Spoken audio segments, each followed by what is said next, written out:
اسلام آباد کی زمین آج ایک تاریخی عالمی امن مشن کی گواہ بن رہی ہے۔ امریکی نائب صدر جے ڈی وینس ایک طاقتور وفد کے ہمراہ پاکستان پہنچ گئے ہیں، جہاں وفاقی وزیر خارجہ اسحاق ڈار نے ان کا استقبال کیا۔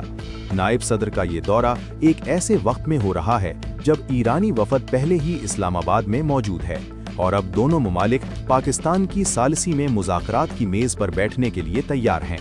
اسحاق ڈار نے امریکی وفد کا خیر مقدم کرتے ہوئے اس عزم کا اعادہ کیا کہ پاکستان خطے میں استحکام کے لیے اپنا تعمیری کردار ادا کرتا رہے گا۔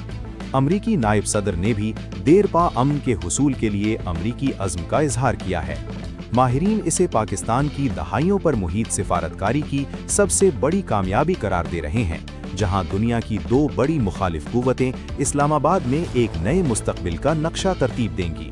آج ہونے والے ان مذاکرات میں آبنائے ہرمز کی بحالی اور مستقل جنگ بندی جیسے اہم موضوعات زیر بحث آئیں گے۔